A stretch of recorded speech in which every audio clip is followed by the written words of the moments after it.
حکیم الامت حضرت مفتی احمد یار خان رحمۃ اللہ علیہ فرماتے ہیں اگر ہر چاند کی 11ویں شب یعنی 10ویں اور 11ویں تاریخ کی درمیانی رات کو مقرر یعنی فکس پیسوں کی شیرینی یعنی میٹھی چیز مسلمان کی دکان سے خرید کر پابندی پنکچولیٹی سے 11ویں کی فاتحہ دیا کرے تو رزق میں بہت ہی برکت ہوگی اور انشاءاللہ کبھی پریشان حال نہ ہوگا، مگر شرط یہ کہ کوئی تاریخ ناغا نہ کرے، گیپ نہ کرے، اور جتنے پیسے مقرر کر دے اس میں کمی نہ ہو، اتنے ہی پیسے مقرر کرے جتنے کی پابندی کر سکے۔ اور فرماتے خود میں اس کا سختی سے پابند ہوں، اللہ پاک کے فضل و کرم سے اس کی خوبیاں بے شمار پاتا ہوں۔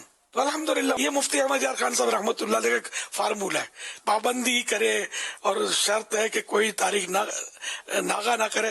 یہ مطلب انہوں نے یہ شرط عرفی شرط کہہ لو، اگر یہ شرط ٹوٹی تو گناہ گار نہیں ہے، لیکن دوا لگانا فرض واجب نہیں ہے نا۔ لیکن ڈاکٹر بولتا کہ دیکھو یہ ٹیبلٹ برابر لینا، خاص کر وہ جو اینٹی بایوٹک میں تو بالکل ناغا نہیں کرنے دیتے، تو اب اس کو تو بھائی ناغا نہیں کرنا ضروری ہے تو یہ دوا شروع کرنا، تو اب بولا بھائی شرط ہو گئی اب نہیں دوا کریں تو گناہ گار ہو جائیں گے، ایسا نہیں ہے۔ تو یہ کچھ فیوز و برکات حاصل کرنے کے یہ ان کے الفاظ ہیں اس طرح کے کہ یہ اس کو چھوڑنا مت، کرتے رہنا، یہ تاکید ہے۔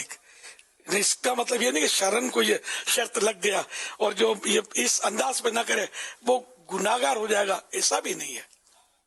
جتنا اللہ نے دیا کرے، ٹھیک ہے، کوئی حرج نہیں ہے۔ اس طرح جنہوں نے فرمایا بزرگوں کا طریقہ ہوتا ہے اس کو فالو کرنے میں اپنی برکتیں ہوتی ہیں بزرگوں کی۔ صلو علی الحبیب صلی اللہ علیہ وسلم۔